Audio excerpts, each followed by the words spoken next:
Hai, selamat pagi anak-anak Ibu Fani. Nah, anak-anak Ibu, hari ini kita akan melanjutkan materi bahasa Indonesia. Nah, anak-anak Ibu, jika minggu lalu kalian sudah menentukan aspek dari informasi yang sudah diberikan, maksudnya begini, informasinya atau kalimatnya kan sudah Ibu berikan. Kalian tinggal menentukan aspeknya aja. Aspek yang 6 itu loh, masih ingat kan? Aspek yang bagaimana, siapa, gimana, kapan, sampai 6. Nah, yang minggu ini kalian harus menentukan keenam aspek tersebut dari cerita.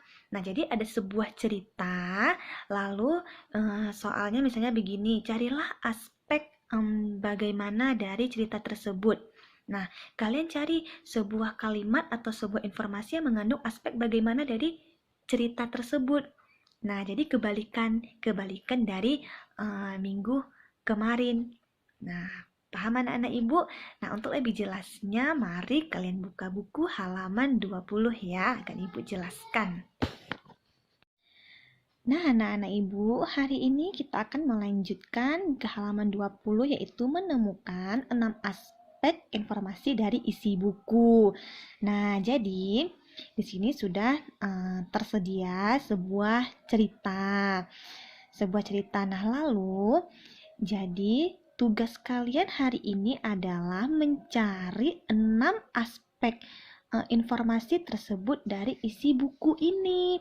Nah, maksudnya tahu kan yang dimaksud dengan 6 aspek itu apa? Aspek kata tanya itu yang ada apa, siapa, mengapa, di mana, bagaimana, kapan. Itu maksudnya anak-anak Ibu. Nah, jadi maksudnya caranya seperti ini ya. Kalian carilah satu kalimat atau satu informasi yang mengandung dari salah satu keenam aspek tersebut. Nah, jadi pada contoh pertama ini dia mengambil kalimat yang pertama. Anak-anak Ibu, yang namanya kalimat itu berarti dari awal sampai tanda titik. Ya, anak-anak Ibu ya, itu namanya satu kalimat. Baiklah, dia mengambil kalimat yang pertama, yang ini. Buku yang berjudul Teman Baikku karya Julia Huberi ini mengisahkan persahabatan panda dan monyet. Nah, dari kalimat ini, dari informasi ini, dia menemukan aspek apa? Kenapa dia menentukan ini informasi ini dengan aspek apa?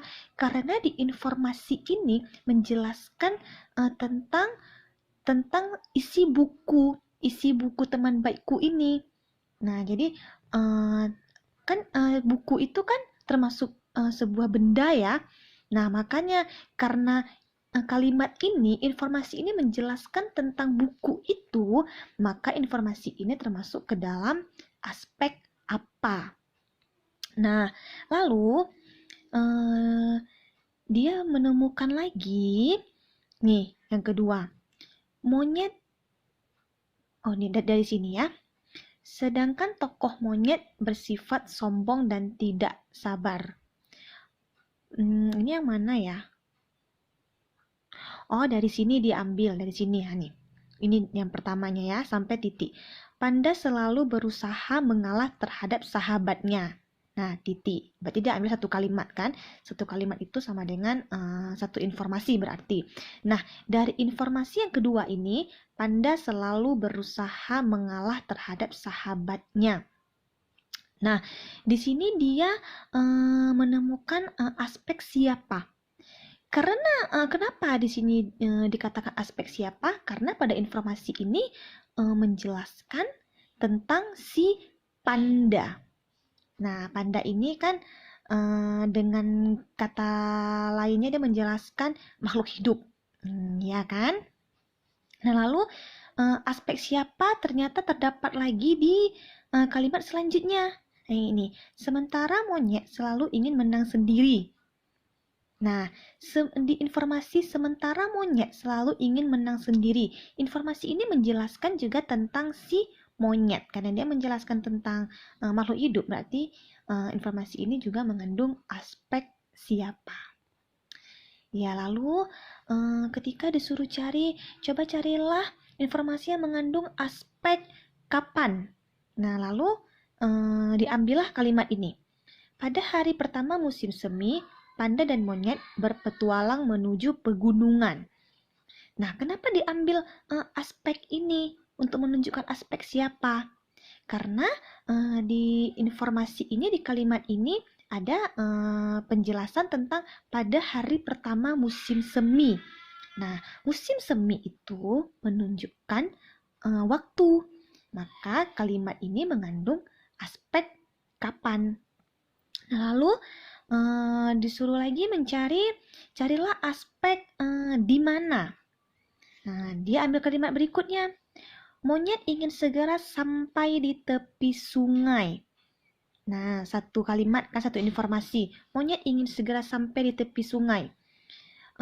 Kalimat ini, informasi ini menunjukkan aspek di mana. Karena terdapat kata di tepi sungai. Di tepi sungai ini berarti menunjukkan suatu tempat. Nah, lalu carilah informasi atau kalimat yang mengandung aspek mengapa. Nah, ini dia ambil kalimat ini. Karena terlalu tergesa-gesa agar bisa menang dari kawannya, monyet pun terjatuh ke dalam sungai hingga menggigil kedinginan. Nah, kalau kita ambil informasi berarti satu kalimat ya sampai titik. Nah, kenapa kalimat ini dikatakan memiliki informasi tentang aspek mengapa? Karena yang pertama di kalimat ini ada kata kunci karena. Jika di suatu kalimat atau informasi ada kata karena, berarti informasi tersebut mengandung aspek mengapa. Lalu kalimat ini juga mengandung alasan atau penyebab si monyet jatuh ke dalam sungai. Jadi kalian harus ingat lagi pengertian-pengertian dari keenam aspek tersebut, karena minggu lalu kita sudah belajar. Lalu yang terakhir, aspek yang belum kita temukan adalah aspek bagaimana. Nah, diambillah kalimat ini. Panda pun menolong sahabatnya dengan cara memeluk monyet dan membawanya berenang ke tepi sungai. Kenapa kalimat atau informasi ini dikatakan mengandung aspek bagaimana? Nah, karena di kalimat ini dijelaskan bagaimana cara si panda menolong si monyet. Ya kan? Jadi cara si panda menolong si monyet itu dengan cara memeluk monyet dan membawanya berenang ke tepi sungai. Nah, baik anak-anak ibu, jika kalian sudah paham, maka kalian kerjakan kuis yang di halaman 21. Ya, yang ini. Nah, di kuis ini sudah ada cerita, sebuah cerita pendek.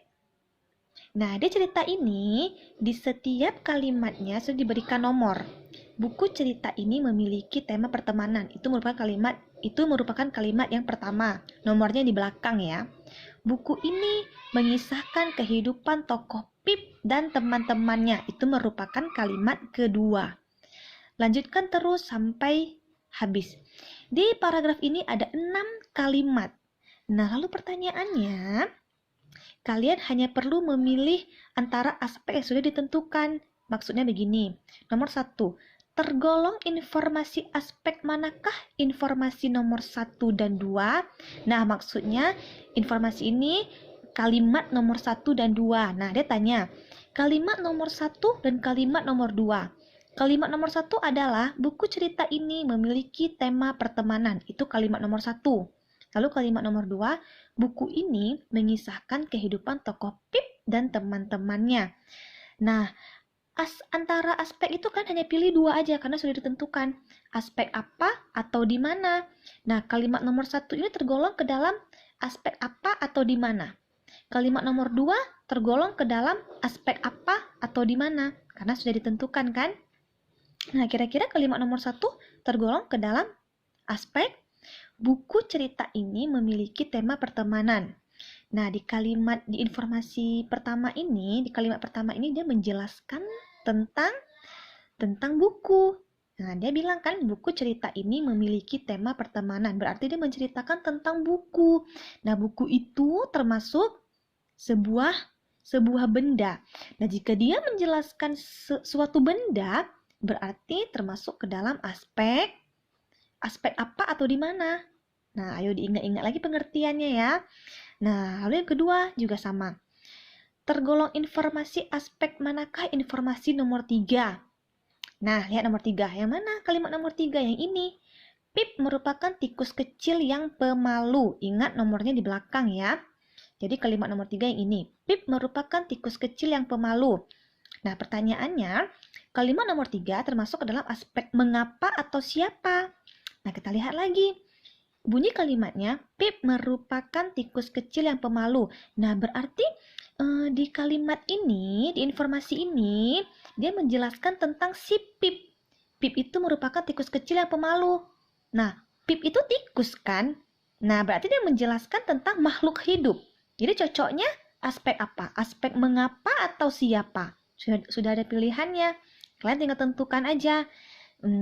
Berikutnya juga soal nomor 3, 4, 5 sama. Caranya sama anak-anak ibu ya. Oke. Silakan kalian kerjakan. Jika kurang paham, boleh tanya ibu melalui WA ya, agar responnya cepat. Baik anak-anak ibu, selamat mengerjakan.